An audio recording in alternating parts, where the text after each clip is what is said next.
ప్రభుత్వ ఉద్యోగం.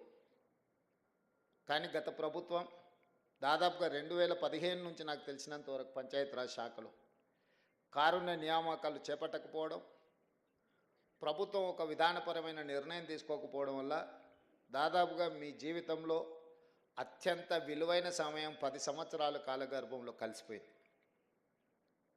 4 గంటలకు రావాల్సిన మేము 5 గంటలకు వస్తేనే అయ్యో మనం 1 గంట ఆలస్యమైందని మేము మా ప్రభుత్వ ఉద్యోగులు అనుకుంటున్న సందర్భంలో గత పాలకులు 10 సంవత్సరాలు ఈ అంశాన్ని పట్టించుకోలేదంటే ఎంత నిర్లక్ష్యంగా వ్యవహరించారో మీరు ఒక్కసారి ఆలోచన చేయండి. అందుకే ఈరోజు అలాంటి నిర్లక్ష్యము అవలక్షణాలు ఈ ప్రభుత్వానికి ఉండకూడదు, మా దర్దాపుల్లోకి రాకూడదు అని నిత్యం నా సహచార మంత్రివర్గ సభ్యులకు శాసనసభ్యులను సమన్వయపరుచుకుంటూనే ప్రభుత్వ అధికారుల చేత అవసరమైన నిర్ణయాలు తీసుకుంటూ ఈరోజు ముందుకు వెళ్తున్నాం. ఈ నియామకాలు అనేటివి క్రమం తప్పకుండా ప్రభుత్వం చేపట్టవలసిన బాధ్యత. క్యాలెండర్ డేట్ ప్రకారం ప్రభుత్వ ఉద్యోగాలు ఇవ్వాలని, నిరుద్యోగులకు ముఖ్యంగా 20 నుంచి 25 లక్షల మంది నిరుద్యోగ యువకులు పట్టభద్రులు కోచింగ్ సెంటర్ల చుట్టూతో తిరుగుతున్నారు. అది దిల్సుఖ్ నగర్ కావచ్చు, అశోక్ నగర్ కావచ్చు, అమీర్పేట్ చౌరస్తా కావచ్చు, ఇతర ప్రాంతాలలో జూన్ 2, 2014 నాడు తెలంగాణ రాష్ట్రం ఏర్పడ్డ తర్వాత కొలువుల కోసమే కొట్లాడి తెచ్చుకున్న తెలంగాణలో ఆ ప్రభుత్వం ఖాళీలను అన్నిటినీ భర్తీ చేసి ఒక విశ్వాసాన్ని కల్పించడమే కాకుండా మీ ఆత్మస్థైర్యాన్ని పెంచడానికి పనిచేస్తుందని మీరందరూ ఆశించారు. మనందరం కూడా మీరందరూ లక్షలాది మంది తెలంగాణ విద్యార్థులు ఆ రోజు తెలంగాణ ఉద్యమంలో ముందు బాగానే నిలబడ్డారు. నాకు బాగా గుర్తుంది, 2011 గ్రూప్ 1 నోటిఫికేషన్ పరీక్షలు ఉద్యమం సందర్భంలో ఉమ్మడి రాష్ట్రంలో నిర్వహిస్తే వేలాది మంది విద్యార్థులు పరీక్షలు హాజరవ్వకుండా తమ హాల్ టికెట్లను చించేసి గ్రూప్ 1 ఉద్యోగాలు మేము హాజరవ్వము, మా తెలంగాణ రాష్ట్రం వచ్చిన తర్వాత మేమే పరీక్షలు పెట్టుకుంటాం, మా నియామకాలు మేము చేపట్టుకుంటాం, ఉమ్మడి రాష్ట్రంలో ఎలాంటి నియామకాలు మీరు చేపట్టకపోయినా సరే మేము ఆగుతాం, మా ఉద్యోగ నియామకాల కంటే కూడా మా తెలంగాణ రాష్ట్రం ముఖ్యమని ఉస్మానియా యూనివర్సిటీ, కాకతీయ యూనివర్సిటీల విద్యార్థులు వీధుల్లోకి వచ్చి రాజకీయ నాయకులు అలసిపోయినప్పుడు ఇక మీ వల్ల కాకుంటే పక్కకు జరగండి, తెలంగాణ రాష్ట్రాన్ని మేము సాధిస్తామని ఆనాడు విద్యార్థి ఉద్యమకారులందరూ కూడా ముందు భాగానే నిలబడి తెలంగాణ రాష్ట్రాన్ని సాధించారు. అందులో భాగంగానే శ్రీకాంతాచారి కావచ్చు, కానిస్టేబుల్ కిష్టయ్య కావచ్చు, యాదయ్య కావచ్చు, ఈశాన్ రెడ్డి, వేణుగోపాల్ రెడ్డి లాంటి వాళ్ళు ఎంతోమంది పిల్లలు తమ జీవితాలను సర్వం త్యాగం చేశారు. వాళ్ళు త్యాగం చేసినప్పుడు వాళ్ళకి తెలుసు వాళ్ళు చనిపోవడం ద్వారా వాళ్ళ కుటుంబాలకు తీరని నష్టము కష్టము వస్తుంది. కానీ లక్షలాది మంది తెలంగాణ విద్యార్థుల జీవితాలలో వెలుగులు వస్తాయి,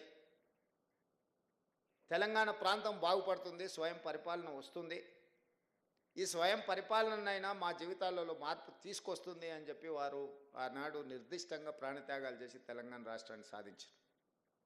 కానీ వాళ్ళ లక్ష్యం నెరవేరలేదు. తెలంగాణ రాష్ట్రం అయితే వచ్చింది, కానీ వచ్చిన రాష్ట్రంలో ఏ ఆకాంక్షల కోసం ఆ పిల్లలు ప్రాణాలు ఇచ్చిండ్రో ఆ ఆకాంక్షలు నెరవేరలేదు. గత 10 సంవత్సరాల నుంచి 20 నుంచి 25 లక్షల మంది విద్యార్థులు ఊరిలో తల్లిదండ్రులకు 22, 23 ఏళ్ళ వయసు ఉన్నప్పుడు పోటీ పరీక్షలు రాసి ప్రభుత్వ ఉద్యోగాన్ని సాధించుకొని మళ్ళీ ఇంటికి వస్తామని తల్లిదండ్రులకు చెప్పి బయలుదేరి ముఖ్యంగా ప్రభుత్వ ఉద్యోగాల కోసం ప్రయత్నం చేస్తున్న వాళ్ళు దళితులు, గిరిజనులు, ఆదివాసీలు, బలహీన వర్గాలు, పేదలు. ఆగర్భ శ్రీమంతుడు ఎవరు అసిస్టెంట్ జూనియర్ అసిస్టెంట్ ఉద్యోగం కోసమో, అసిస్టెంట్ ఇంజనీర్ కోసమో, లేకపోతే జూనియర్ టెక్నికల్ ఆఫీసర్ కోసమో కోటీశ్వర్లు ఎవరు ప్రయత్నం చేయరు. 99% పేదవాళ్ళు, చదువుకున్న వాళ్ళు ఈ రాష్ట్ర నిర్మాణంలో భాగస్వాములు అవ్వడమే కాకుండా తమని కనిపెంచిన తల్లిదండ్రులు ఈ రకంగా కాస్త జీవితంలో సంతోషాన్ని, కనీసం వాళ్ళు పడ్డ శ్రమను మర్చిపోతారని చెప్పి పేదవాళ్ళే ఈనాడు హైదరాబాద్కు వచ్చారు గ్రామీణ ప్రాంతాల నుంచి. వచ్చేటప్పుడు తవ్వకర్సులకో లేకపోతే ఎక్కడో ఒక దగ్గర తెలిసిన వాళ్ళ దగ్గర ఉండడం కోసమో లేకపోతే యూనివర్సిటీలలో అడ్మిషన్లు తీసుకొని ఉన్నత చదువులు చదువుతూనే పోటీ పరీక్షలకు సిద్ధమైంది. ఒక 6 నెలల్లో సంవత్సరంలోనో కోచింగ్ సెంటర్లలో కోచింగ్ తీసుకొని పోటీ పరీక్షలు రాసి ప్రభుత్వ ఉద్యోగ ఫలితాలు వస్తే ఉద్యోగం వస్తే సరే ఉద్యోగం రాకపోతే ప్రత్యామ్నాయం గురించి ఏం చేయాలని ఒక ఆలోచనతో వచ్చారు. సంవత్సరం లోపల తేలాల్చిన విద్యార్థుల భవిష్యత్తు గందరగోళంగా మారి శాశ్వత నిరుద్యోగులుగా హైదరాబాదు నగర వీధుల్లో తిరుగుతుంటే 10 సంవత్సరాలైనా ఆనాటి ప్రభుత్వం పరీక్షలు నిర్వహించలేదు. దీన్ని బాధ్యతారహితం అనాలనా, లేకపోతే నిర్లక్ష్యం అనాలనా, లేకపోతే వైఫల్యం అనాలనా నాకు తెలియదు. మీరు ఆలోచన చేసుకోండి. మీరు అందరు చదువుకున్నోళ్ళే. ఈరోజు డిసెంబర్ 7, 2023 నాడు నేను బాధ్యత చేపట్టిన తర్వాత ప్రతి డిపార్ట్మెంట్లో గత 10 సంవత్సరాలుగా ఇచ్చిన నోటిఫికేషన్లన్నీ, నిర్వహించిన పరీక్షలన్నీ, ఫలితాలు విడుదల కాకుండా కోర్టు న్యాయస్థానాలలో చిక్కుముళ్ళన్నీ, ఒకవేళ పరీక్షలు నిర్వహించిన ప్రశ్నపత్రాలు జిరాక్స్ సెంటర్లలో అమ్ముడువైన పరీక్షలన్నీ, ఈ కోచింగ్ సెంటర్ల చుట్టూ ఇన్ని లక్షలాది మంది తిరుగుతుంటే ఇది మొట్టమొదటి ప్రధాన సమస్యగా మా ప్రభుత్వం భావించి 10 సంవత్సరాలు నోటిఫికేషన్లు లేకపోతే పరీక్షలు నిర్వహించకపోవడం, న్యాయస్థానాలలో చిక్కుముళ్ళుగా ఉన్న వాటిని అన్నిటిని ఒక్కొక్కటిగా పరిష్కరించుకుంటూ 57,924 ఉద్యోగ నియామక పత్రాలు ఎల్బీ స్టేడియంలోనో లేకపోతే రవీంద్ర భారతిలోనో ఏ పిల్లలకైతే ఉద్యోగాలు వచ్చినాయో వాళ్ళ తల్లిదండ్రులతో సహా అందరిని పిలిచి నేనే స్వయంగా ఒక సంబరాన్ని వాళ్ళు ఆస్వాదించే విధంగా వాళ్ళ జీవితంలో ఒక మరుపురాని గొప్ప అనుభూతిగా నిలబడాలి, వాళ్ళందరినీ నేను చూడాలి, వాళ్ళందరి కళ్ళల్లో సంతోషం ఆనందం చూస్తే మేము నిజంగా మా లక్ష్యాన్ని చేరుకున్నట్టే అని చెప్పి ఏ నియామకం కూడా యథాలాపంగా మీ ఇంటికి కాల్ లెటర్ పంపలే. మిమ్మల్ని అందరిని కూడా పిలిచి మీ కుటుంబ సభ్యుల మధ్యలో మిమ్మల్ని మా కుటుంబ సభ్యులుగా భావించి అది ఎల్బీ స్టేడియంలోనో లేకపోతే నెక్లెస్ రోడ్డు మీద ఉన్న అంబేద్కర్ సాక్షిగానో లేకపోతే రవీంద్ర భారతిలో మీ మధ్యలోనే మీకు నియామక పత్రాలు ఇచ్చినాం. ఇవాళ వాళ్ళు మాట్లాడుతున్నారు ఇవన్నీ మేము నోటిఫికేషన్లు ఇచ్చినాం, నీ నియామకాలు కానే కావాలి. నేను వారిని అడుగుతున్న 10 సంవత్సరాలు మీరు నోటిఫికేషన్లు ఇచ్చి సరైన విధంగా పరీక్షలు నిర్వహించకపోవడం వల్ల యుక్త వయసులో ఉన్న పిల్లల జీవితాలు ఎంత సర్వనాశనమైనవి. మీరు ఎందుకు బాధ్యత తీసుకోలేదు? 10 నెలల్లో మేము చేసిన పనులు 10 సంవత్సరాలలో మీరు ఎందుకు చేయలేకపోయినారని నేను అడుగుతున్నా. అన్ని నోటిఫికేషన్లు నేను ఇచ్చినా అని చెప్తలేను. కొన్ని మీరు నోటిఫికేషన్లు ఇచ్చారు, కొన్ని మీరు పరీక్షలు నిర్వహించారు, కొన్ని ప్రశ్నపత్రాలు మీరే అమ్ముకున్నారు, కొంతమందిని ఉద్యోగాలు మీరే అమ్ముకున్నారు, కొన్నిటిని మీరే నోటిఫికేషన్లు ఇచ్చి మీరే వెనకాల నుంచి కోర్టులలో కేసులు వేయించి వాటి మీద స్టేలు తీసుకొచ్చి ఏ ఉద్యోగ నియామకాలు చేపట్టకుండా మీరు నిర్లక్ష్యం వహించడం వల్లనే కదా ఈ 25 లక్షల మంది నిరుద్యోగ యువకులు ఆలోచన చేసి ఇక మేము మిమ్మల్ని ఉద్యోగాలు అడగం, మేము మీకు ఇచ్చిన ఉద్యోగాలను ఊడగొడతాం, మా ఉద్యోగాలు మేము తెచ్చుకుంటామని కదా. ఆ విద్యార్థి నిరుద్యోగ ఉద్యమకారులు ప్రాణాలు అర్పించి తెలంగాణ తెచ్చి మీకు ఉద్యోగ అవకాశాలు కల్పిస్తే 10 సంవత్సరాలు మీరు మీ కుటుంబమే ప్రతిరోజు పంచభక్ష పరిమాణాలతో పండుగ చేసుకున్నారు. మీ ఉద్యోగాలు మీరు ఆస్వాదించిండ్రు తప్ప ఈ పిల్లలకు ఉద్యోగాలు ఇవ్వాలని ఆలోచన చేసిండ్రా?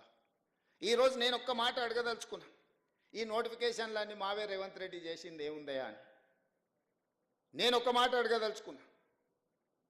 మీ ఇంట్లో మీ పిల్లల్ని ప్రజలు తిరస్కరించి నిజామాబాద్ పార్లమెంట్ సభ్యుడిగా, అదేవిధంగా మీ బంధువును కరీంనగర్ పార్లమెంట్ సభ్యుడిగా ప్రజలు తిరస్కరించారు. 6 నెలలు తిరగకముందే వాళ్ళిద్దరికి కారుణ్య నియామకాలు చంద్రశేఖరరావు గారు ఇచ్చిండ్రా? లేదా ఒకరికి ఎమ్మెల్సీకి ఇచ్చారు, ఒకరికేమో ప్లానింగ్ కమిషన్ వైస్ చైర్మన్ ఇచ్చిండ్రు. మీ ఇంట్లో మీ బిడ్డనో మీ బంధువో ఉద్యోగం కోల్పోతే మీకు దుఃఖం వచ్చి బాధ అయ్యి 6 నెలలు కూడా వాళ్ళని ఖాళీగా ఉంచకుండా తక్షణమే కారుణ్య నియామకాల కింద ఒకరిని ఎమ్మెల్సీగా, ఒకరిని ప్లానింగ్ కమిషన్ వైస్ చైర్మన్గా నియమించి ఉద్యోగాలు మీ ఇంట్లోకి ఇచ్చుకోగలిగినారు. కానీ సంవత్సరాల కొద్దీ 20 ఏళ్ళు 30 ఏళ్ళు ఈ ప్రభుత్వంలోనే సేవలు అందించి ప్రభుత్వ ఉద్యోగంలోనే మరణించిన వాళ్ళ పిల్లలకు 10 సంవత్సరాలైన కారుణ్య నియామకాలు మీరు చేపట్టలేదంటే అసలు కారుణ్యం అనే పదానికి అర్థం తెలుసా అని నేను అడుగుతున్నా. మీ కుటుంబం పట్ల, మీ కుటుంబ సభ్యుల పట్ల చూపించిన కారుణ్యము ఈ పేదోళ్ళ పిల్లల పట్ల ఎందుకు చూపించలేదనేదే నా ప్రశ్న. మీరు చూపించని దగ్గర మేము చూపించినాం, మా విజ్ఞత ప్రదర్శించినాం. మేము మా ఉద్యోగాల కోసం తాపత్రయపడలే. మేం చేపట్టిన పదవి ఒక భావోద్వేగము. ఈ లబ్ధిదారులకు ఏదైనా న్యాయం చేయాలన్న ఆలోచనతోని మన ప్రభుత్వం ఈరోజు దాదాపుగా ఈరోజు మీ నియామకాలతోని 59,000 ప్రభుత్వ ఉద్యోగ నియామక పత్రాలు నేను అందించిన. స్వతంత్రం వచ్చినప్పటి నుంచి ఈ రోజు వరకు అది ఉమ్మడి రాష్ట్రంలో కావచ్చు, లేదా నరేంద్ర మోడీ గారు ముఖ్యమంత్రిగా ఉన్న గుజరాత్లో కావచ్చు, దేశంలోనే అతిపెద్ద రాష్ట్రమైన ఉత్తరప్రదేశ్ కావచ్చు, ఏ రాష్ట్రాన్నైనా ఏ రాజకీయ పార్టీనైనా నేను సూటిగా సవాలు విసురుతున్నా. 10 నెలల్లో 59,000 ప్రభుత్వ ఉద్యోగాలు అందించిన ముఖ్యమంత్రి కానీ రాష్ట్రం కానీ ఉంటే మీరు ఏదైనా చూపించండి, నేను చర్చించడానికి సిద్ధంగా ఉన్నా. మా రాష్ట్రము తెలంగాణ రాష్ట్రము ప్రజాపాలనలో 59,000 ప్రభుత్వ ఉద్యోగ నియామకాలు చేపట్టడం ద్వారా ఈ దేశానికే తెలంగాణ రాష్ట్రం ఒక మోడల్గా నిలబడ్డది. ఒక బాధ్యతను భావోద్వేగంతో మేము నిర్వహించినము. అన్ని పరీక్షలు పద్ధతి ప్రకారం నిర్వహించినాం. ఒకప్పుడు ఉద్యోగ నోటిఫికేషన్ల కోసం ధర్నాలు జరిగేవి, నిరసన తెలిపేది, నోటిఫికేషన్లు ఇస్తారా అయ్యారని. నేను వచ్చిన తర్వాత మీద నోటిఫికేషన్లు ఇస్తే మీరు ధర్నాలు చేయమొదలుపెట్టారు. ఇన్ని నోటిఫికేషన్లు ఇస్తే ఎట్లా కొన్ని ఆపునరని అశోక్ నగర్ చౌరస్తలో ధర్నాలు జరిగినాయి. రేవంత్ రెడ్డి నువ్వు రా అడికి అన్నారు. ఉద్యోగ నోటిఫికేషన్లు ఇచ్చేది నేను, చదువుకోండి, మీరు పోటీ పరీక్షలు రాయండి అని మన పిల్లలకు విజ్ఞప్తి చేసిన. ఎక్కడ కూడా ఈ దేశంలో నోటిఫికేషన్లు ఇవ్వమని ఉద్యమాలు జరిగినాయి, నోటిఫికేషన్లు ఇవ్వమని ధర్నాలు జరిగినాయి. కానీ ఇంతగానం నోటిఫికేషన్లు ఇస్తే ఎట్లా కొన్ని ఆపుండ్రు అని ఎక్కడైనా ఈ దేశంలో ధర్నా జరిగిందా? మొదటిసారి తెలంగాణ రాష్ట్రంలో మీ ప్రభుత్వం వచ్చినాక నోటిఫికేషన్లు కొన్ని వాయిదా వేయండి అని ధర్నాలు జరిగినాయి. ఇది మా చిత్తశుద్ధికి నిదర్శనం. ఎందుకంటే ఏండ్ల తరబడి వాయిదాలు పడుతూ వస్తున్న నోటిఫికేషన్లు ఇవ్వడం ద్వారా ఆ పిల్లలకు ఉద్యోగం రావడమో రాకపోవడమో అర్థమైతే ఇంకొక పని కోసం వెళ్తారు. తల్లిదండ్రులకు కూడా వాడికి ఉద్యోగం వస్తే పెళ్లి చేద్దాం అనుకుంటారు. 22-23 ఏళ్ళకి హైదరాబాద్ వచ్చాడు, 33 ఏళ్ళు ఆయన ఉద్యోగం రాకపోతే ఎప్పుడు పెళ్లి చేయాలా? మా ఆడపిల్లలకు పెళ్ళి ఎట్లా ఉద్యోగం వస్తుంది కదా అని పెళ్లి చేస్తే వాళ్ళ పిల్లలే స్కూల్కి పోతురు. మా చెల్లెళ్ళకు వాళ్ళకు ఉద్యోగం అనేది తెలవకుండా పోయింది. లేకపోతే పిల్లగానికి ఉద్యోగం వస్తుందని పిల్లనిస్తే వానికి ఉద్యోగం రాకపోతే అరే పిల్ల ఉద్యోగం వస్తుందని కట్నం ఇచ్చి పెళ్లి చేస్తే పిల్లగాడు ఉద్యోగం సంగతి తెలుస్తలేడంటే అత్తగారు వాళ్ళకి ఎంత. ఇవన్నీ ప్రాక్టికల్గా ఉన్న సమస్యలు. నేను చెప్పేటివి పాసింగ్ రిమార్క్ కింద నేను చెప్తున్నా, కానీ వాస్తవంగా మధ్యతరగతి కుటుంబాలలో ఉన్న ఒక దీర్ఘకాలికమైన సమస్య. కోచింగ్ సెంటర్లకు ఫీజులు కట్టాలి, పిల్లలు హైదరాబాద్లో చదువుకోవడానికి డబ్బులు ఇవ్వాలి, వాళ్ళు ఇక్కడెక్కడ ఉద్యోగం పోయేటట్టు ఉండదు, ఊర్లలో తల్లిదండ్రులకు వీళ్ళకి పంపించగలిగినంత ఆర్థిక స్తోమత ఉండదు, వాళ్ళు ఉపాధి హామీ కూలీకి పోయో లేకపోతే ఊర్లలో కూలీ నాలి పనిచేసి ఆ పైసలు ఎన్ని సంవత్సరాలు పంపించాలి, వాళ్ళ కోసం ఎన్ని సంవత్సరాలు ఎదురు చూడాలా? అందుకే నేను నిర్ణయించుకున్నా, ఏ ఖాళీలైనా పెండింగ్ పెట్టకండి. అందుకే గ్రూప్ 1 ఎన్ని రకాల కేసులు వేసినా సుప్రీంకోర్టు వరకు కొట్లాడి అన్ని కేసులను, తప్పుడు కేసులను అన్నిటిని కూడా బంగాళాఖాతం లేపించి ఇవాళ గ్రూప్ 1 ఫలితాలు ఇచ్చింది. ఉమ్మడి రాష్ట్రంలోనే స్వతంత్రం వచ్చినప్పటి నుంచి 563 గ్రూప్ 1 పోస్టులు ఎన్నడి ఇవ్వలే. ఇవాళ మన ప్రభుత్వం 30 రోజుల్లో 563 మంది గ్రూప్ 1 పోస్టులను మనం నియమించుకోబోతున్నాం. గ్రూప్ 2, గ్రూప్ 3 కూడా మనం ఫలితాలు ఇచ్చినాం, సర్టిఫికెట్స్ వెరిఫికేషన్ ఇవన్నీ జరుగుతున్నాయి. విత్-ఇన్ డేస్లో 2,000 గ్రూప్ 1, గ్రూప్ 2, గ్రూప్ 3 కలిపితే దాదాపుగా 2,000 పైచీలకు ఉద్యోగాలు నియామక పత్రాలు తెలంగాణ రాష్ట్రంలో ఇంకో 30-40 రోజుల్లో మనము నియమించుకోబోతున్నాం. ఉద్యోగాలు 2-2.5 వేలు ఉండొచ్చు, కానీ 10 లక్షల పైగా విద్యార్థులు కోచింగ్ సెంటర్ల చుట్టూతో తిరుగుతూ వాళ్ళు ఊరు నుంచి తల్లిదండ్రుల దగ్గరికి వెళ్ళి ఉద్యోగం వచ్చిందానో రాలేదానో చెప్పుకోలేని పరిస్థితుల్లో కొట్టుమిట్టాడుతుంటే ఈరోజు ఒక శాశ్వత పరిష్కారం చూపించే ప్రయత్నం చేస్తున్నాం. అన్నీ అడ్డుకోవాలనే ప్రయత్నమే. మేం చెయ్యలేదు కాబట్టి రేవంత్ రెడ్డిని చెయ్యనీయకూడదు. మేము రోడ్లు వేయలేదు, ఈయన రోడ్లు వేయకూడదు. మేము ఉద్యోగాలు ఇవ్వలేదు, ఈయనను ఉద్యోగాలు ఇవ్వనీయకూడదు. మేము సాగునీటి ప్రాజెక్టులు పూర్తి చేయలేదు, కాబట్టి ఈయనను చేయనీయకూడదు. మేము పరిశ్రమలు తేలేదు, ఈయన తెస్తే ఏదో ఒకటి కాళ్ళల్లో కట్టడం పెట్టాలి. ప్రతిదీ ఆనాడు ఒక వ్యక్తి, ఒక కుటుంబం, ఒక రాజకీయ పార్టీ సెంట్రిక్గా ఈ రాష్ట్రంలో నిర్ణయాలు జరిగితే ఈరోజు ప్రజల కోణంలో, నిరుద్యోగ యువకుల కోణంలో, విద్యార్థుల కోణంలో ఈరోజు మన ప్రభుత్వం, ఈరోజు విద్యార్థులకు మీరు అందరూ గ్రామాల నుంచి వచ్చిన వాళ్ళు దాదాపుగా డైట్ ఛార్జెస్ 10 సంవత్సరాలు పెంచలేదు. నేను 40% డైట్ ఛార్జెస్ సింగిల్ స్ట్రోక్లో నేను ఇచ్చిన.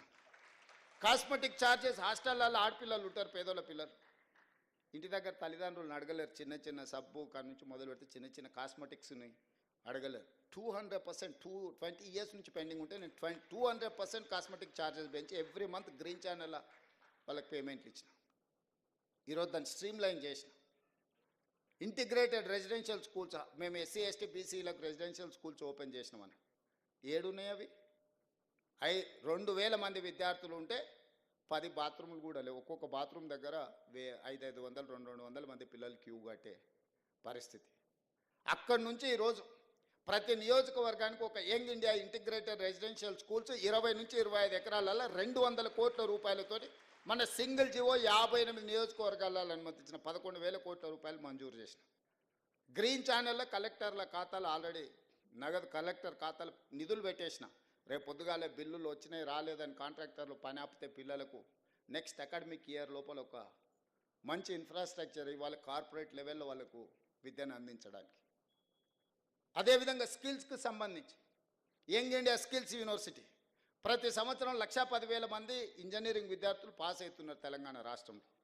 1,10,000 మంది ఇంజనీర్లు బయటకు వస్తే 10,000 మంది కూడా ఉద్యోగాలు వస్తలేవు. 1,00,000 మంది ఖాళీగానే ఉంటున్నారు. తల్లిదండ్రులు వచ్చి కలుపుతారు, సార్ మా పిల్లగాడు ఇంజనీరింగ్ చదువుకున్నాడు, ఏదైనా ఉద్యోగం చూడు సార్ అని. మన ఢిల్లీలో బిల్ గేట్స్ వస్తే ఒక ఆయన వచ్చింది, సార్ బిల్ గేట్స్ వచ్చింది కానీ నువ్వు చెప్తే ఉద్యోగం ఇవ్వడమ్మా పిల్లగానికి ఇవ్వండి అని. ఎట్లా వస్తుంది అంటే, సార్ మరి ఇంజనీరింగ్ చదువుకున్నా నాకేం తెలుసు సార్.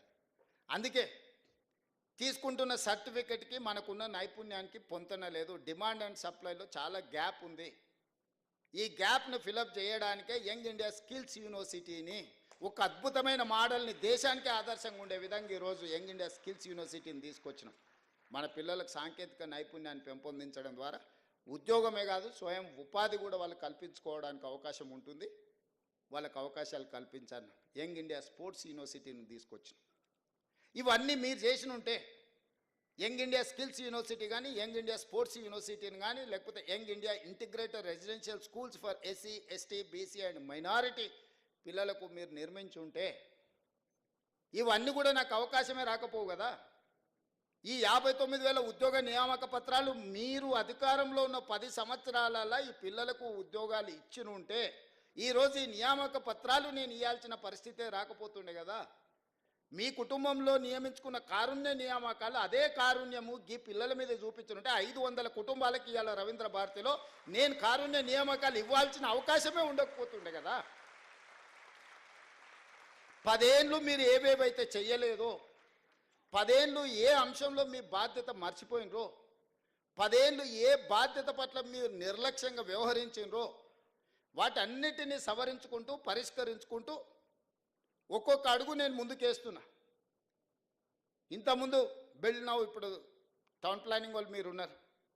ఏ పర్మిషన్ కూడా ఏ రికార్డు లేదు. సామాన్యులకు మాత్రం 100 చిక్కు ప్రశ్నలు. ఉన్నోడు వస్తే మాత్రం మాన్యువల్గా అప్లికేషన్. భూమి ప్రభుత్వం ఉందా తెలియదు, భూమి ప్రైవేట్దా తెలియదు, భూమి చెరువులు ఉందా తెలియదు, భూమి నాలాలు ఉందా తెలియదు, భూమి యజమాని ఇంకోరా తెలియదు. కాగితాలు ఆయన గారికి ఇస్తారు, ఆయన చూస్తాడు, ఈయన అనుమతిస్తాడు, వాడు కడతాడు. కట్టినాక ఎవడో నా భూమి అని వస్తే కొనుక్కున్నాడు, చూసేటోడు, ఇచ్చినోడు అందరు ఇరుక్కుంటారు. కమిషన్లు తీసుకున్నాడు, హ్యాపీగా ఉన్నాడు. అందుకే నేను చెప్పిన అధికారులకు నథింగ్ డూయింగ్, ఆఫ్లైన్ పర్మిషన్స్ ఇయ్యను. మా బిల్డర్ చాలామంది నా మీద అలిగినరు. అరే మాకు ముందు చాలా లగ్జరీ ఉండే, మాకు చాలా కంఫర్ట్ ఉండే, ఒక ఆయనకు తీసుకొని పోయి కాగితాలు మిగతా అప్పచెప్తే నిమిషాలలో మాకు అనుమతి వచ్చేది, నువ్వు వచ్చినాక అన్ని చిక్కుముళ్ళు వేస్తున్నావు అని. ఒక రిఫార్మ్ తీసుకొచ్చేటప్పుడు డెఫినెట్గా కొంత అప్పటి వరకు లగ్జరీ అనుభవించిన వానికి కొంత బాధ ఉంటుంది. ఎందుకంటే మాకు ఇంత గ్రీన్ ఛానల్లో మాకు కొన్ని వెసులుబాట్లు ఉండే రేవంత్ రెడ్డి గారు రాగానే పేదోడు లేదు పెద్దోడు లేదు అందరు క్యూలో రావాలి, ఆన్లైన్లో రావాలి, మీరు ఆటోమేటిక్ యాప్లో అప్లోడ్ చేయాలి, మీరు ఏమేమి పెడుతారో అందులో పెట్టుకురు, ప్రజలు పబ్లిక్ డొమైన్లో ఉంటుంది. ఈ భూమి ఎవరిదో తేలుతుంది, అది చెరువులు ఉందా లేదా తేలుతుంది, అది నాలాలు ఉందా లేదా తేలుతుంది. ఇవాళ అనుమతులు ఇచ్చిన వాళ్ళు మేము కొంతమందిని వాళ్ళు ఒత్తిడితో ఇచ్చారు, మేము ప్రాసిక్యూషన్కు మా అధికారులు రాశారు హైదరాబాద్, ఈ ఆఫీసర్లు అందరూ లోపలేమని. వాళ్ళు నేను పిలిచిన ఏందే అని, ఏం చేయాలి సార్, ఆనాడు ఉన్నాయని ఇయ్యమన్నాడు, మేము ఇచ్చినాం, మీరు మమ్మల్ని ఏమో శిక్షిస్తామంటారు, మా పరిస్థితి ఏందని. అందుకే కుర్చీలో కూర్చున్న వాళ్ళు ఒత్తిడి తెచ్చినా పారదర్శకంగా ఉండాలని ఇవాళ బిల్డ్ నవ్ అనే ఒక యాప్ తీసుకొచ్చి పబ్లిక్ డొమైన్లో పెట్టి ఎంత పెద్దోడైనా ఇందులోనే అప్లికేషన్ పెట్టుకోవాలి, దీన్ని స్క్రూటినీ చేయడానికి ప్రజలకు అవకాశం ఇచ్చినాం, ప్రభుత్వ అధికారులకు అవకాశం ఇచ్చినాం. రేపు పొద్దుగాల ప్రభుత్వ ఉద్యోగస్తులకు అనుమతి ఇచ్చింది కాబట్టి మీరే బాధ్యత, మీరు శిక్ష అనుభవించుండి అని మిమ్మల్ని బలి చెయ్యొద్దన్న ఆలోచనతోని ఈరోజు తెలంగాణకు సంబంధించిన కొంతమంది తయారు చేసిన ఒక యాప్ని ఈరోజు మనము ఇంట్రడ్యూస్ చేసినాం. ఇవన్నీ కూడా పారదర్శకమైన పరిపాలన అందించాలని, ఒక ట్రాన్స్పరెంట్ గవర్నమెంట్ ఇవ్వడానికి చేస్తున్న వెల్ఫేర్ అండ్ డెవలప్మెంట్తో పాటు ఒక ట్రాన్స్పరెంట్ గవర్నెన్స్ ఇవ్వాలనేది నా ఆలోచన. That is called good governance, that is called Telangana model. ఈ తెలంగాణ అనేది దేశానికే. నరేంద్ర మోడీ గారు అప్పుడప్పుడు చెప్తుంటారు, ఈ దేశ ప్రధానమంత్రి ఆయన అంటే నాకు గొప్ప గౌరవం, ఈ దేశాన్ని నేనే అభివృద్ధి చేసిన అంటాడు, సంతోషం. ప్రధానమంత్రికి 3 సార్లు అవకాశం వస్తే డెఫినెట్గా చేస్తాను. కానీ ఆంధ్రప్రదేశ్, తెలంగాణ, తమిళనాడు, కర్ణాటక ఇన్ఫ్రాస్ట్రక్చర్ డెవలప్మెంట్ అంత ఇక్కడనే జరిగింది, కంపెనీలు అన్నీ ఇక్కడికే వచ్చినాయి. ఇక్కడున్నోళ్ళే కాదు, ఆ ఉత్తరప్రదేశ్ నుంచో లేకపోతే ఉత్తర భారతదేశం నుంచో గుజరాత్ నుంచో ఉద్యోగాలు చేయడానికి మన దగ్గరకు వస్తారు. మీరే అభివృద్ధి చేస్తే, మీరు ప్రాతినిధ్యం వహిస్తున్న ఉత్తరప్రదేశ్లో ఎందుకు ఉద్యోగాలు వస్తలేవు, మనోళ్ళు అక్కడికి ఎందుకు పోతలేరు? మీరు పుట్టి పెరిగిన గుజరాత్లో ఎందుకు ఉద్యోగాలు వస్తలేవు, ఇక్కడి నుంచి అక్కడికి ఎందుకు పోతలేరు? దక్షిణ భారతదేశంలో తమిళనాడు కావచ్చు, తెలంగాణ కావచ్చు, కర్ణాటక కావచ్చు, ఈ 3 రాష్ట్రాలు, చెన్నై కావచ్చు, హైదరాబాద్ కావచ్చు, బెంగళూరు కావచ్చు, ఈరోజు మన దక్షిణాది రాష్ట్రాలకు సంబంధించిన వాళ్ళే కాదు, ఉత్తరాది రాష్ట్రాలకు సంబంధించిన వాళ్ళు కూడా ఉద్యోగ ఉపాధి అవకాశాల కోసం మన దగ్గరికే వస్తారు కదా. ఛత్తీస్గఢ్, జార్ఖండ్ నుంచి, ఒడిశా నుంచి ఇవాళ లేబర్ కూడా మన దగ్గరకు వస్తుండ్రు కదా. అభివృద్ధి మేం సాధించినట్ట, అభివృద్ధి మీరు చేసినట్ట అని నేను అడగదలుచుకున్న వారిని. అభివృద్ధికి చిరునామా మన ప్రాంతాలు, కష్టానికి మారు పేరు మనం. మార్కెటింగ్ రకరకాల వాళ్ళు చేసుకుంటారు, వాళ్ళకి మార్కెటింగ్ చేసుకునే తెలివితేటలని చేసుకుంటారు, కష్టం చేసేదే మనకు తెలుసు. చాలామంది నన్ను అంటుంటారు, నీ మీద వ్యతిరేకత ఉంది, నీ మీద కోపంగా ఉన్నారని. నేను అడగదలుచుకున్న మీ ద్వారా, రైతులు ఎందుకు కోపం ఉంటారు? 25,35,000 మంది రైతులకు 20,617 కోట్ల రూపాయల రుణమాఫీ 10 నెలల్లో చేసినందుకు నా మీద రైతులు కోపంగా ఉంటారా? మహిళలు, మా ఆడబిడ్డలు, రాష్ట్రం మొత్తం ఆర్టీసీలో ఉచిత ప్రయాణం ఇచ్చినందుకు, చదువుకునే పిల్లల కాడ నుంచి మన పెద్దమ్మల వరకు అమ్మగారింటికి వెళ్ళాలన్నా, అమ్మవారిని దర్శించుకోవాలన్నా ఉచిత బస్సు ప్రయాణం ఇచ్చినందుకు మా ఆడబిడ్డలు నా మీద కోపంగా ఉంటారా? లేకపోతే 1000 ఆర్టీసీ బస్సులను యజమానులను చేసి, కోటీశ్వరులను చేసి, కార్పొరేట్ కంపెనీలు చేసే వ్యాపారం మా స్వయం సహాయక సంఘాలకు అందించినందుకు ఆడబిడ్డలు నా మీద కోపంగా ఉంటారా? లేకపోతే 1000 మెగావాట్ల సోలార్ విద్యుత్ ఉత్పత్తి సామర్థ్యం, సోలార్ పవర్ ప్రాజెక్ట్స్ అంటే అదాని, అంబానీలు, టాటాలు, బిర్లాలని ఒకప్పుడు అనుకునేది. అదాని, అంబానీలతో పోటీ పడే విధంగా మా ఆడబిడ్డలకు 1000 మెగావాట్ల సోలార్ విద్యుత్ ఉత్పత్తి కాంట్రాక్ట్ మా ఆడబిడ్డలకు, మా సీతక్కకు చెప్పి, మా బట్టి విక్రమార్క గారికి చెప్పి ఇవాళ 1000 మెగావాట్ల సోలార్ ఉత్పత్తి సామర్థ్యం ఒప్పందం మా ఆడబిడ్డలు చేసిన. అందుకోసం నా మీద కోపంగా ఉంటారా?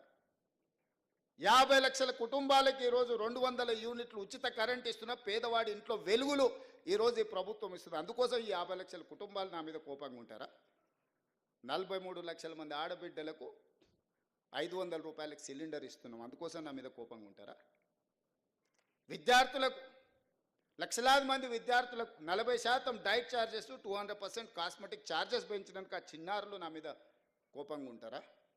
అంతెందుకు 57,000 ఉద్యోగ నియామక పత్రాలు అందించినందుకు వాళ్ళు ఉంటారా కోపంగా?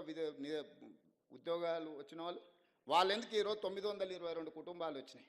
మీకు అందరికీ నేను ఉద్యోగ నియామక పత్రాలు రవీంద్ర భారతిలో పిలిచి మీకు అప్పచెప్పినందుకు మీకు నా మీద కోపం ఉందా? ఇన్నేళ్ళ మీ కళ సాకారమైనందుకు నా పట్ల అభిమానం ఉంటుందా? నా మీద కోపం ఉంటుందా? సోషల్ మీడియాలో ఎవడో పెట్టిందని మీరు ఎవ్వరు ఏమనకపోవడం వల్ల అదే నిజం అనే అబద్ధం, నిజం గడప దాటే లోపల అబద్ధం మొత్తం ప్రపంచాన్ని చుట్టేసి వస్తుంది. ఏంటంటే వాళ్ళు అడ్డగోలుగా సంపాదించారు, ఎంతైనా పెట్టుబడి పెడతారు. సోషల్ మీడియా అంటేనే, వాట్సాప్ యూనివర్సిటీ అంటేనే పెట్టుబడులతో జరిగే నల్లధనాన్ని అందులో పెట్టుబడిగా పెట్టి ఇంధనంగా మార్చి ఈ ప్రభుత్వం మీద బురద జల్లాలనే ప్రయత్నం చేస్తుండ్రు. ఎక్కడ మేము వైఫల్యం చెందినము?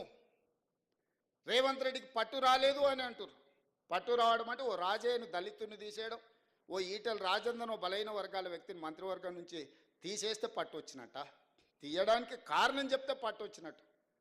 తీయడానికి సహేతుకమైన కారణం ఉంటే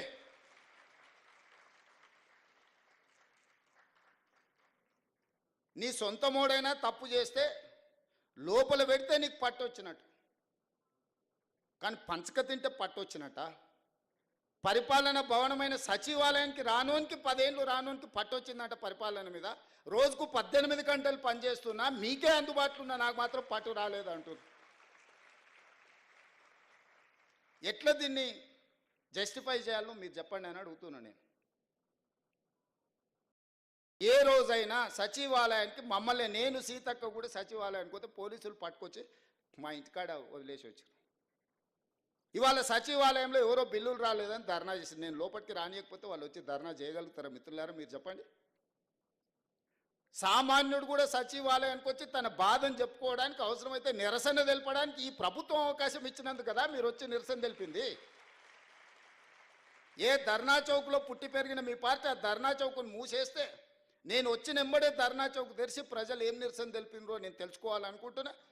ఆ ధర్నా చౌక్లో నిరసన వాళ్ళ యొక్క సమస్య, ఆ సమస్యను పరిష్కరించడం మా బాధ్యత. ధర్నా చౌక్ ఓపెన్ చేసినందుకు నా మీద కోపం ఉందా? నాకు పట్టు రాలేదా అని నేను అడుగుతున్నా.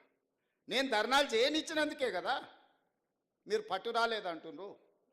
అదే పోలీస్ సిబ్బంది ఒక 11 మంది మాత్రమే మారినాం.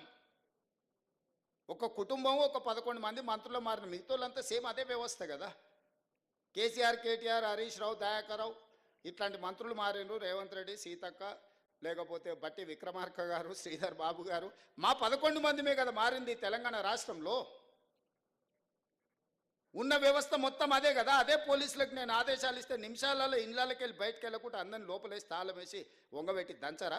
కోదండరాం తలుపులు వలగొట్టిన వాళ్ళు కేటీఆర్ తలుపులు వలగొట్టి ఈపులు వాళ్ళకి దంచరా? నువ్వు చెప్పినావు, నేను చెప్పలేదు. నేను అట్లాంటి విధానానికి వ్యతిరేకం కాబట్టి మీరు బయటకు వచ్చి ధర్నాలు చేస్తూరు, దీక్షలు చేస్తూరు, నన్ను తిడుతురు. ఆనాడు నువ్వు ఆదేశాలు ఇస్తే కోదండరాం గారు తలుపులు బద్దలు కొట్టిన పోలీసులు నీ ఈపులు పక్కన వలగొట్టారా మేము చెప్తే? ఆ విధానానికి మేము వ్యతిరేకము. అరే వాళ్ళ బాధ ఏముందో చెప్పుకొని అనరా, వింటే అందులో ఏదైనా రీజనబుల్ ఏమన్నా ఇష్యూ ఉంటే రిజాల్వ్ చేయాలనే ఆలోచనతోటి మేము అవకాశం ఇస్తున్నాము. సేమ్ అదే పోలీస్ వ్యవస్థతో మీరు అంచవేసినట్టు మేము అంచేయలేమా? మాకు తెలియదా? ఆ మాత్రం తెలివి లేకుండానే 20 ఏళ్ళు అపోజిషన్లో ZPTC, MLA, MLC, MP, party president, ముఖ్యమంత్రి అయిన 20 ఏళ్ళు ఏం తెలియకుండానే ఇంత దూరం వచ్చినా మీరు అవకాశం ఇచ్చారా? గడీలలో వెరగకపోవచ్చుగా, నల్లమల్ల అడవుల్లో వెరిగినాం కదా. క్రూర జంతువులను చూసినాం, సామాన్యులను కూడా చూసినాం కదా. గడీలలో దొరల్లాక మేము పెరగకపోవచ్చు, కానీ నల్లమల్ల అడవుల్లో చెంచులను చూసుకుంటేనే, పేదోళ్ళని చూసుకుంటేనే పెరిగినాం కదా. మాకు మనుషులు ఎట్లుంటారు, మానవ మృగాలు ఎట్లుంటాయో మాకు తెలియదా? తెలియకుండానే ఇంత దూరం వచ్చిందా నేను? మాకు మానవత్వం ఉంది, మీకు మానవత్వం లేదు. మా మానవత్వాన్ని మేము ప్రదర్శిస్తున్నాం, మేము విజ్ఞతను ప్రదర్శిస్తున్నాం. రాజు అనేవాడు విజ్ఞతతో వ్యవహరించాలి అని, ఒక రాష్ట్రానికి ముఖ్యమంత్రి అనేవాడికి విజ్ఞత ఉండాలి. ఆ విజ్ఞతను నేను ప్రదర్శిస్తున్నా. మీరు ఆ విజ్ఞత లేకుండా వ్యవహరించారు కాబట్టి ఈరోజు బయటకు రాలేని పరిస్థితుల్లో మీరు ఫామ్ హౌస్లో పడుకోవాల్సిన పరిస్థితి వచ్చింది. నీకు నాకున్న తేడా అది. సచివాలయమే లేకుండా, పరిపాలన భవనానికే రాకుండా వాళ్ళకి పట్టొచ్చిందంట. ప్రతిరోజు రోజుకు 18 గంటలు పనిచేసే నాకు, మా సీతక్కకు పరిపాలన మీద పట్టు రాలేదంట. ఇది ఎట్లా విశ్లేషిస్తారో మీరు అందరు చదువుకున్న వాళ్ళు మిమ్మల్నే విశ్లేషించమని అడుగుతున్నా, తెలంగాణ సమాజాన్ని విశ్లేషించమని అడుగుతున్నా. ఇంద్రవల్లి అమరవీరులకు ఇండ్ల పట్టాలిచ్చి భూములు ఇచ్చినందుకు, ఇంద్రవల్లి అమరవీరుల స్తూపాన్ని ఒక పర్యాటక కేంద్రంగా చేసినందుకు మా మీద ఆదివాసీలు కోపంగా ఉన్నారా? లేకపోతే సమ్మక్క సారలమ్మ జాతరని అద్భుతంగా నిర్వహించినందుకు మా మీద కోపంగా ఉన్నారా? లేకపోతే యాదగిరి గుట్టని యాదాద్రి నువ్వు చేస్తే తెలంగాణ ప్రజల యొక్క ఇష్టదైవం యాదగిరి గుట్ట లక్ష్మీ నరసింహస్వామి, ఆ పేరును కూడా తెలంగాణకు వదలలే. నాకు చాలామంది యాదగిరి అని మిత్రులు ఉన్నారు. ఆయన యాదాద్రి మారవంగానే నా దగ్గరకు వచ్చి, సార్ మరి ఆ గుట్ట మీద చూసి మా తల్లిదండ్రులు యాదగిరి అని పెట్టారు, అది మారింది, ఇప్పుడు మా పరిస్థితి ఏందని. మీకేం చింతొద్దా, నేను వచ్చినాక మళ్ళీ యాదగిరి గుట్ట చేస్తా అని యాదగిరి గుట్ట చేసిన. వాళ్ళకి టీటీడీ ఉంటే మనకు వైటీడీ ఉంది, మనం కూడా పెద్ద సంస్థను ఏర్పాటు చేసుకున్నాం. ప్రతిసారి దర్శనాలకు వాళ్ళని అడుక్కొని మా ఎమ్మెల్యేల లెటర్లు అని మనం అడుక్కున్నాం ఎందుకు? భద్రాచలంలో రాములవారు లేరా? లక్ష్మీ నరసింహస్వామి లేడా? లేకపోతే రామప్పలో శివుడి అంశ లేదా మనకు? మనం మన వాటిని అభివృద్ధి చేసుకోలేదు కాబట్టి, ప్రభుత్వం వాటి మీద దృష్టి పెట్టలేదు కాబట్టి ఈరోజు మనం ఇతరుల వైపు చూస్తున్నాం. అద్భుతమైన శిలా సంపద ఉన్నది, అద్భుతమైన దేవాలయాలు ఉన్నది, అద్భుతమైన సంస్కృతి ఉన్నది తెలంగాణ ప్రాంతానికి. అందుకే ఈరోజు మనం ఎండోమెంట్స్ పాలసీ తీసుకొచ్చి టూరిజం ప్రమోషన్లో భాగంగా ఈరోజు వీటన్నిటిని అభివృద్ధి చేయాలని మనం ఒక పాలసీ తీసుకొచ్చినాం ఆల్రెడీ. అందుకే వైటీడీని ఈరోజు మనం పెట్టుకుని తొందరలోనే బోర్డు వేసుకుంటాం. అద్భుతంగా మనం మన దగ్గర ఉన్న పరిశ్రమలను కానీ దేవాలయాలను కానీ ఇక్కడ ఏమేం కావాలో అవన్నీ చేసుకుందాము. మనందరికీ సిలికాన్ వ్యాలీనే ఈరోజు మనం డ్రైవ్ చేయగలిగినాం. నిన్ననే మెక్డొనాల్డ్స్ హైదరాబాద్లో మా కార్పొరేట్ ఆఫీస్ పెట్టుకుంటాం, ఇండియాలోనే హైదరాబాద్కి వచ్చారు. బయోటెక్లో ప్రపంచంలోనే పేరెన్నికగా ఆమ్జాన్ అమెరికాలో ఉంటుంది. ఫస్ట్ టైం వాళ్ళ దేశాన్ని వదిలి బయటకు వచ్చారు, హైదరాబాద్కి వచ్చారు. హెచ్సిఎల్ వాళ్ళు 15,000 మంది, 1,00,000 మంది ఈరోజు వాళ్ళు ఎంప్లాయీస్ తెలంగాణలో. కాగ్నిజెంట్, విప్రో, ఇన్ఫోసిస్, ప్రపంచంలోనే అత్యధికంగా ఉద్యోగులు ఉన్న వాళ్ళ వ్యాపార సంస్థల్ని హైదరాబాద్లో విస్తరించుకున్నారు. ఇవన్నీ కూడా మనం వచ్చిన తర్వాత ఒకరొకరిని వాళ్ళని కలిసి అవసరమైతే వాళ్ళ ఆఫీసులకి వెళ్ళి ఈరోజు ఇన్ఫ్లేషన్ అంటే ధరల నియంత్రణ. భారతదేశంలో 1.3 అతి తక్కువ ధరల పెరుగుదల ఉన్న రాష్ట్రంగా తెలంగాణ రాష్ట్రం నెంబర్ 1 ఉంది. ఇది కేంద్ర ప్రభుత్వం ప్రకటించింది, నేను ప్రకటించలే. అన్ఎంప్లాయ్మెంట్ 8.8 ఉన్నదాన్ని 6.1. నిరుద్యోగ సమస్యను పరిష్కరించిన రాష్ట్రంగా మొట్టమొదటి రాష్ట్రంగా తెలంగాణ నిలబడింది, కేంద్ర ప్రభుత్వం ప్రకటించింది. రాష్ట్ర ప్రభుత్వాలు సొంతంగా పన్నుల వసూళ్లలో భారతదేశంలో నెంబర్ 1, 88%. టార్గెట్లో 88% రీచ్ అయి దేశంలోనే మొదటి రాష్ట్రంగా తెలంగాణ రాష్ట్రం ఉంటే 86%తో మహారాష్ట్ర ఉంది. నరేంద్ర మోడీ గారు ప్రాతినిధ్యం వహించే గుజరాత్ 6th ప్లేస్లో ఉన్నది. తెలంగాణ రాష్ట్రంలో పన్నులలో పారదర్శకత తీసుకొచ్చి 88% సక్సెస్ రేషియో మన స్టేట్ చూపించింది. ఇది మన పరిపాలన మీద పట్టు. ధరల నియంత్రణలో, నిరుద్యోగ సమస్యను పరిష్కరించడంలో, రాష్ట్రం సేకరించాల్సిన పన్నులలో దేశానికే రోల్ మోడల్గా నిలబడి పెద్ద పెద్ద కార్పొరేట్ కంపెనీలను గుజరాత్కు పోకుండా తెలంగాణకు తీసుకొచ్చి తెలంగాణ పరిపాలన మీద పట్టు సాధించిన మేము దేశానికే ఆదర్శంగా నిలబడి తెలంగాణ మోడల్ అని ఈరోజు చెప్పుకుంటున్నాం. ఆయన అంటాడు, మిస్ యూనివర్స్ హైదరాబాద్లో ఎట్లా కండక్ట్ చేస్తారని. ఏంద్రా నాయన నీ బాధ, నీ దుఃఖమేంది? ఏంది అసలు ఆయన ఆవేదన ఏందో, బాధ ఏందో, దుఃఖం ఏందో నాకు అర్థం కాలే. ఒక అద్భుతమైన అవకాశం పర్యాటక రంగానికి ఇది. 140 దేశాలకు సంబంధించిన ప్రతినిధులు అందరూ మన హైదరాబాద్ రాష్ట్రానికి 25-26 రోజులు ఉండబోతున్నారు. మే 7th నుంచి మే 31st వరకు ప్రపంచ దేశాలన్నీ మన నగరంలో, మన ప్రాంతంలో, not only in Hyderabad, Warangal 1000 స్తంభాల గుడి కావచ్చు, రామప్ప గుడి కావచ్చు, పర్యాటక ప్రాంతాలు ఏవేవైతున్నాయో తెలంగాణ రాష్ట్రంలో అన్ని వాళ్ళు పర్యటించబోతున్నారు. తెలంగాణలో ఉన్న ప్రసిద్ధి చెందిన పర్యాటక క్షేత్రాలన్నిటి దగ్గర ఈ ప్రపంచ అందగత్తెలు ముందర అక్కడికి వచ్చి అక్కడ మిస్ వరల్డ్ కాంపిటీషన్స్ మన రాష్ట్ర ప్రభుత్వం నిర్వహించబోతుంది. ఎంత గొప్ప అవకాశము! 72సారి ఇప్పుడు నిర్వహించేది. 72 సార్లలో ఒక్కసారి అమితాబ్ బచ్చన్ ముంబైలో నిర్వహించాడు. 70 సార్లు ఇతర దేశాలలోనే జరిగింది. 72వసారి మన తెలంగాణ రాష్ట్రం ప్రపంచానికి ఆతిథ్యం ఇవ్వబోతుంది. 3000 ఛానల్స్ ప్రపంచం నుంచి మన దగ్గర నెల రోజులు ఉండబోతున్నారు. 3000 ఛానల్స్ అండ్ పేపర్స్ హైదరాబాద్ ఆతిథ్యం ఇవ్వబోతుంది. గ్లోబ్లో హైదరాబాద్ ఒక ల్యాండ్ మార్క్ కాబోతుంది. అసలు ఇంత మంచి సందర్భం వస్తే నువ్వు అభినందించకపోతే నీ బాధ దుఃఖం రోజు మాట్లాడుతుండు. దానికి ఎట్లా ఖర్చు పెడితే దీనికి ఎట్లా ఖర్చు. మేము దుబారా చెయ్యము. మేము 5-10 కోట్లు 20 కోట్లు ఒకవేళ దీంట్లో ఖర్చు పెడితే ప్రపంచ దేశాల నుంచి వేలాది లక్షలాది మంది ఇక్కడికి వస్తే ఇక్కడ ఉండే hotel industry, food industry, other ఇండస్ట్రీస్లో 100 కోట్ల రూపాయల ఆదాయం తెలంగాణ రాష్ట్రానికి రాబోతుంది. మీరే ఒక గుడికి యాదగిరి గుట్టకు పోతారు.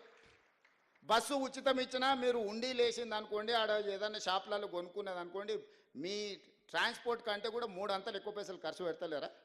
మన జాతరకు పోతాం, మన పిల్లలు అదిగోని ఇదిగోని అని అంటే మనల్ని ఎవరన్నా ఫ్రీగా తీసుకపోయినా మనం ఆడ ఖర్చు పెట్టొస్తలేమా? Hotel industry, food industry, transportation, ఇన్ని వేల మంది వస్తే ఎన్ని ట్యాక్సీలు నిరుద్యోగ యువకులకు ట్యాక్సీలు నడుపుకో ఊబర్, ఓలా లాంటి వాటికి ఎంతమందికి పని కలుగుతుంది? ఎన్ని హోటల్స్ నెల రోజులు 100% బుకింగ్ ఉంటాయి. ఇంత ఆదాయం రాష్ట్రానికి రాబోతుంది. ప్రపంచ దేశాలని హైదరాబాదు నగరం వైపు చూడబోతున్నాయి. ఇన్ని దేశాలను ఒక దగ్గరికి మనం రప్పించగలిగిన శక్తి సామర్థ్యం నీకుంటే, అమెరికాలో చదివచ్చినావు కదా, 10 ఏళ్ళలో ఎందుకు తీసుకురాలేదు? ఫార్ములా ఈ రేస్ అంట. ఫార్ములా ఈ రేస్ ముసుగులో ప్రభుత్వం పైసలు నువ్వు కొల్లగొట్టినావు స్వామి. అందుకోసమనే నువ్వు కేసు ఎదుర్కొంటున్నావు. నీకు నాకు పోలిక లేదు. ప్రజల కోణంలో ప్రజా సమస్యల్ని పరిష్కరించాలన్న ఆలోచనతో నేనున్నా. ఉద్యమం ముసుగులో మొత్తం ఉన్నదంతా ఊడ్చుకపోదామన్న ఆలోచనలో మీరున్నారు. నీకు నాకున్న తేడా ఇది. ఏ రోజన్నా మిమ్మల్ని నా కుటుంబ సభ్యులకి ఇట్లా కలిసి చెప్పడానికి మాట్లాడినారా? మీరు మీరు మీరు ప్రత్యక్ష సాక్షులే కదా. నేనేం కొత్తగా చెప్పాల్సిన పని లేదు కదా. నేను ఎందుకు ఇవన్నీ మీ దగ్గర పంచుకుంటున్నా అంటే, ఇవన్నీ చర్చలు జరగాలి.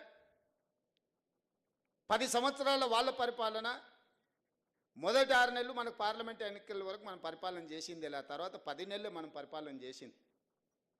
10 నెలల నేను తీసుకున్న నిర్ణయాలను విశ్లేషించండి. విశ్లేషించి మార్కులు ఇవ్వండి. పట్టు వచ్చిందా, పట్టు రాలేదా? పట్టింపు లేకుండా వ్యవహరించిన మీ విధానానికి, పట్టుదలతో నా రాష్ట్రాన్ని పునర్నిర్మించాలన్న మా విధానానికి పట్టు ఉందా లేదా చూడండి. 8 లక్షల కోట్ల రూపాయలు నువ్వు అప్పులు చేస్తే సంవత్సరానికి మన ఈ 15 నెలల 1,53,000 కోట్ల రూపాయలు ఆయన చేసిన అప్పులకు తప్పులకు అసలు మిత్తి కట్టిన నేను. అంటే నెలకు 10,000 కోట్ల రూపాయలు అసలు మిత్తి. 15 నెలల 1,53,000 కోట్లు ఆయన గారు చేసిపోయిన అప్పులకు తప్పులకు నేను లెక్క కట్టిన, పాయమాలు కట్టిన. ఊర్లలో అంటారు కదా, బందరితో లేరురా పాయమాలు కట్టి చూర్రా అని. సరిగ్గా 15 నెలల 1,53,000 కోట్ల రూపాయలు బ్యాంకులకు నేను, 88,000 కోట్ల అసలు, 64,000 కోట్ల మిత్తి, దాదాపు 1,53,000 కోట్ల రూపాయలు నేను కట్టిన ఈ 15 నెలలు. ఈ 1,53,000 కోట్లు ప్రజలు కట్టిన పన్నులు నా దగ్గరనే ఉంటే 75 లక్షల మంది రైతులకు 2 లక్షల రూపాయల రుణమాఫీ ఒక గంటలో చేసి ఉండేటోని. 30 లక్షల పేదోళ్ళ కుటుంబాలకు 5 లక్షల ప్రకారం 30 లక్షల ఇందిరమ్మ ఇల్లు ఒక్క సంవత్సరంలో కట్టి ఈ రాష్ట్రంలో ఏ పేదోడు కూడా ఇల్లు లేదు అనుకుంటే అందరికీ ఇల్లు ఇచ్చి ఉండేటోని. నేను అప్లికేషన్లు తీసుకుంటే నాకు ఇల్లు కావాలని అడిగిన వాళ్ళు 25 లక్షల మంది. ఈ 25 లక్షల మందికి నువ్వు చేసిన అప్పులకు నేను కట్టిన పాయమాలు నా దగ్గర జేబులో ఆ నగదే ఉంటే ఈ రాష్ట్రంలో ఏ పేదోడు కూడా ఇల్లు లేదు అని అనుకుంటే ఇచ్చుండేటోని. ఒక వ్యక్తి ఒక కుటుంబం చేసిన అప్పులకు మొత్తం తెలంగాణను సర్వం వడ్డీ కడితే కూడా ఇది ఒక్క సంవత్సరంతో తీరేది కాదు. ఇట్లా నేను ఎంతకాలం ఉంటే అంతకాలం ఇట్లా కట్టాల్సిందే. ఇంకా పెరుగుతూనే ఉంది, తగ్గుతలేదు. ఇంతెందుకు ప్రభుత్వ ఉద్యోగులకు 58 ఏళ్ళని 61 ఏళ్ళకి చేసింది. ఇప్పుడు ఆ 21 ఏళ్ళు కూడా అయిపోయి రిటైర్ అయిపోతారు. పాతోళ్ళకు కొత్తోళ్ళకు కలిసి రిటైర్మెంట్ బెనిఫిట్స్ 8,000 కోట్ల రూపాయలు బకాయిలు పెట్టిపోయింది. నేను నెలకు 200 నుంచి 300 కోట్లు నాకున్న వెసులుబాట్లు వాళ్ళకి ఇస్తే ఏ మూలకి సరిపోతాయి? ఎవరికి ఇవ్వాలి? నేను 35 ఏళ్ళు ప్రభుత్వ ఉద్యోగం చేసిన ఉద్యోగస్తులకు రిటైర్మెంట్ బెనిఫిట్స్ ఇవ్వడానికి రూపాయి కూడా లేకపోవడం వల్ల నానా తంటాలు పడి తల తాకట్టు పెట్టి నెలకు 200 300 పిల్ల పెళ్ళున్నోళ్ళకు హాస్పిటల్లో చావు బతుకుల మధ్యలో ఉన్నోళ్ళకు అత్యవసరం ఉన్నోళ్ళకు సర్దుకుంటూ వస్తున్నాం. ప్రభుత్వ ఉద్యోగుల బెనిఫిట్స్ 8,000 కోట్లు బకాయిలు పెట్టి ఆయన ఇవ్వని కనిపించాడు. ఎవరు అడగడానికి అవకాశం లేదు కాబట్టి వాళ్ళని అడగలేకపోయారు. నేను అందరికి కలుస్తా, అందరికి కనిపిస్తా, అందరిని రప్పిస్తున్నా, వాళ్ళు వచ్చి నిరసన తెలుపుతుంది. ఇదేదో రేవంత్ రెడ్డి చేసిన తప్పని మీరు అనుకుంటారు. సోషల్ మీడియాలో మళ్ళీ ఆయన్నే పెడతాడు. సచివాలయంలో ధర్నాలు చేసిన ప్రభుత్వ ఉద్యోగులు రిటైర్మెంట్ అని. ఎవరి లైబిలిటీ ఇది? ఒక చిన్న అటెండర్ రిటైర్ అయితే 50 లక్షలు మినిమం బెనిఫిట్స్ వస్తున్నాయి. ఒక average employee, gazetted rank employee retired అయితే 1,15,00,000 నుంచి 1,20,00,000 బెనిఫిట్స్ ఇవ్వాల్సి వస్తుంది. ప్రతి నెల 1000 మంది మినిమం రిటైర్ అయిపోతున్నారు యావరేజ్గా. సంవత్సరం తిరిగే వరకల్లా ఒక 10,000 మంది ప్రభుత్వ ఉద్యోగులు రిటైర్ అవుతారు. వాళ్ళ బెనిఫిట్స్ అనేది 100 కోట్లు నాకు వరదలాగా యాడ్ అవుతున్నాయి. ఈ రోజుకు 8,000 కోట్ల రూపాయలు ప్రభుత్వ ఉద్యోగులకు రిటైర్మెంట్ బెనిఫిట్స్ నా దగ్గర పెండింగ్ ఉన్నాయి. ఎట్లా తీసుకొచ్చేయాలా? ఏ అప్పు పుడతలేదు మార్కెట్లో, ఊడు మనల్ని నమ్ముతలేడు. ఊర్లలో ఒకప్పుడు భూస్వాములు ఉన్నోళ్ళు పిల్లలు చేతికి రాక దొరికిన కాడల్లో అప్పులు చేసి వ్యసనాలకు అలవాటై తాగుడుకు బానిసలై పత్తాలకు పెట్టి కొన్ని పెద్ద కుటుంబాలు గ్రామాలలో దెబ్బతింటే చూడు, అప్పు ఉటకొస్తుంది. పేరు గొప్పగా ఉంటుంది, అప్పు ఉటకొస్తుంది వాళ్ళకు. ఇవాళ తెలంగాణ రాష్ట్రం కూడా పేరు గొప్పగా ఉంది, అప్పు ఉటకొచ్చింది. నేను ఇది చెప్తే అరే ఇట్లా నిజాలు బయట చెప్తావా, ఇట్లా పరువు తీస్తావా నువ్వు రాష్ట్రాన్ని? ఎన్ని రోజులు దాచిపెట్టుకోవాలి? ఎన్ని రోజులు దాచిపెట్టుకోవాలి? మీరు చెప్పరు. మన క్యాన్సర్ ఉంటే నేను 6 ప్యాక్ ఉంది, కండలు తిరిగినా అని చెప్తే ఎంతకాలం ఉంటుంది? కనిపించదా చూస్తే?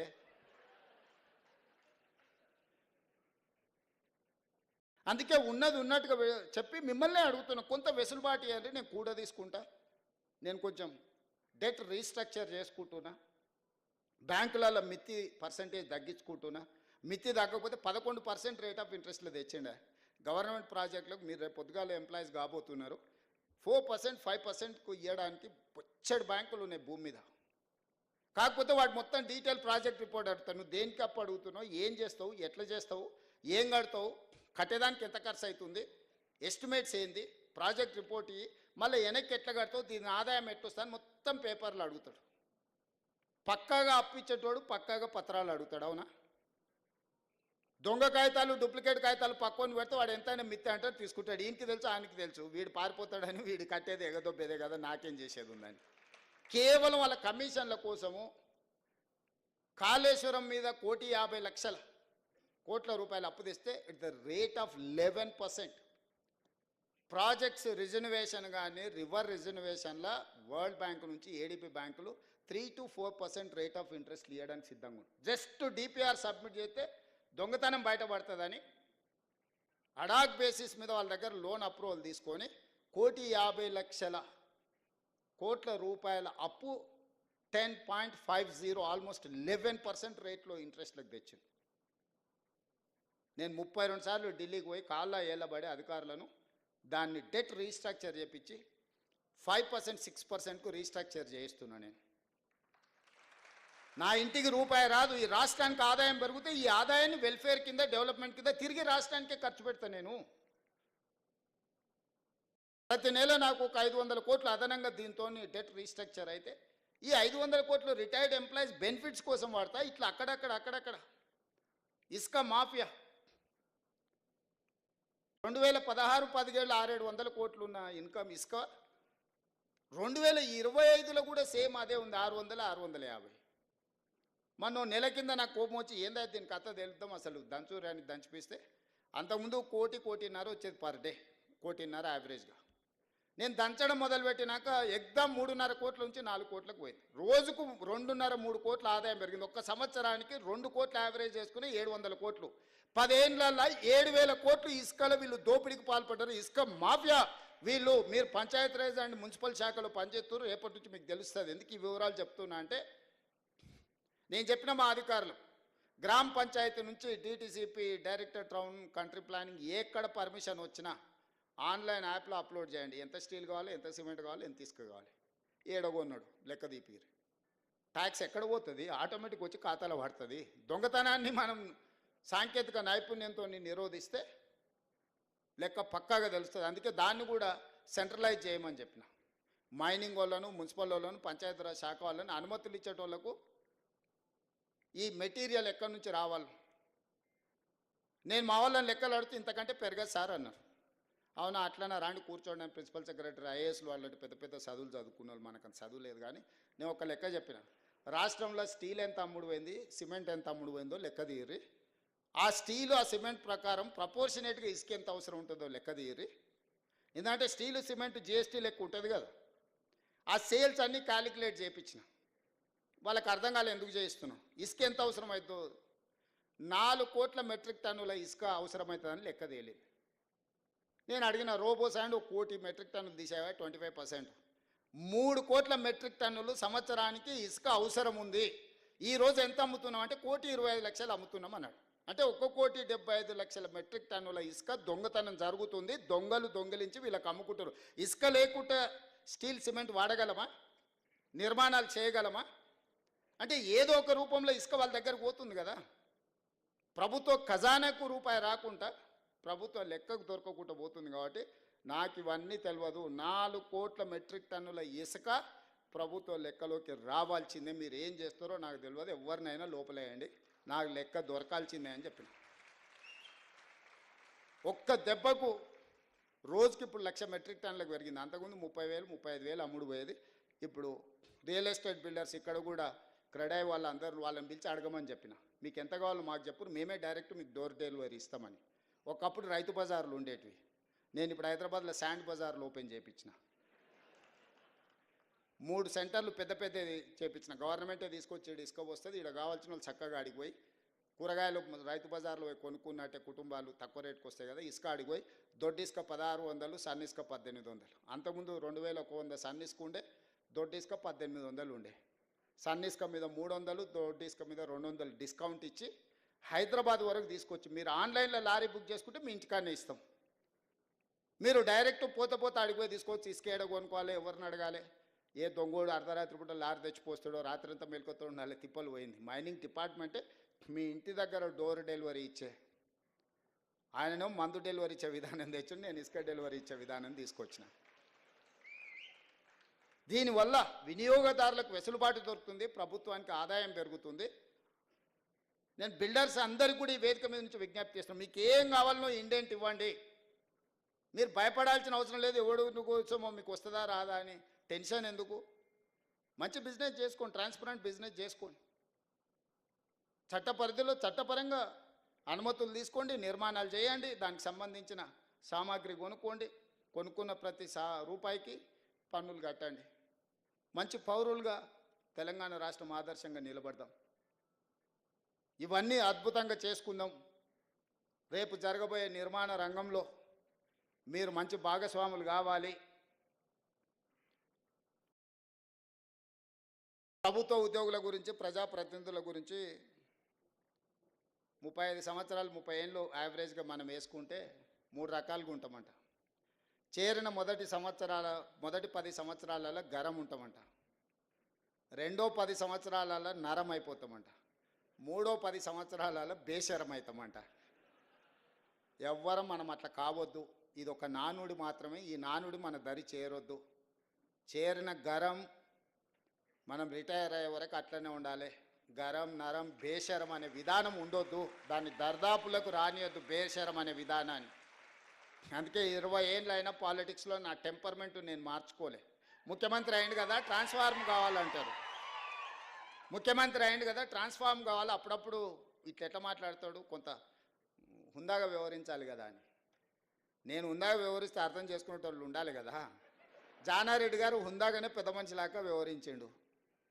కానీ కేసీఆర్ ధృతరాష్ట్ర కౌగిల్లో జానారెడ్డి గారి గౌరవాన్ని మొత్తం మంట కలిపిండు కదా కేసీఆర్.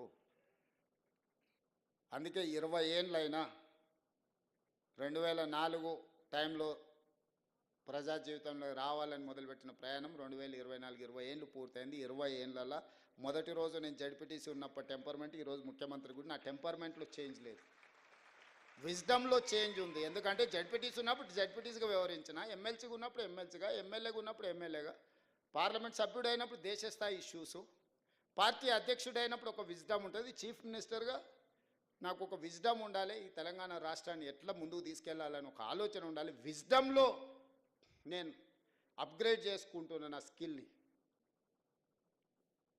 అంతే తప్ప టెంపర్మెంట్ని మనం లూజ్ అవుతే మనం చేయాల్సిన న్యాయం చేయలేము. ఈరోజు ప్రభుత్వంలో రేపటి నుంచి మీరు ప్రభుత్వ ఉద్యోగులు అవుతారు, సబార్డినేట్స్ అవుతారు. అప్పుడు అంత ఫ్రీగా నేను మీతో ఇట్లా మాట్లాడలేను. రేపటి నుంచి మీరు ప్రభుత్వ ఉద్యోగ వ్యవస్థలు వచ్చినప్పుడు మీకు మీ పై అధికారులు ఉంటారు, మీకు మాకు మధ్యలో చాలా ఏమంటారు లెవెల్స్ ఉంటుంది. చేరబోయే ముందు మీ అందరితో అన్ని విషయాలు పంచుకోవాలన్న ఆలోచనతోటి బాగా పనిచేయండి. ఈ తెలంగాణను మనం నిర్మించుకొని ఒక మంచి అద్భుతమైన రాష్ట్రంగా, ఇంత గొప్ప రాష్ట్రం ఈ దేశంలో ఎక్కడా లేదు. ఈ రాష్ట్రం ఈ ప్రజల కోసం పనిచేసే అవకాశం రావడం అనేది ఒక అద్భుతమైన అవకాశం. ఇది ఉద్యోగం కాదు, ఇది ఒక భావోద్వేగం. మీరు ఎప్పుడు పనిచేసే ముందు రోజు పొద్దున లేవగానే 2 నిమిషాలు ఆలోచన చేయండి. నేనేమైనా తప్పులు చేసినా నేను ఒక నిమిషం, ఇంకొక నిమిషం ఈరోజు తప్పులు చేయకుంటే ఎట్లుండాలి. 2 నిమిషాలు ఉదయం నిద్ర లేవగానే ఆలోచన చేసుకుంటే 90% తప్పులు చేయం మనం. ఎక్కడైనా అనుకోకుంటే ఏదైనా జరిగినా కూడా దాన్ని సరిదిద్దుకోవడానికి అవకాశం ఉంటుందని తెలియజేస్తూ మనస్ఫూర్తిగా నూతన నియామకాలలో చేరబోతున్న మీ అందరికీ శుభాకాంక్షలు తెలియజేస్తున్నాను.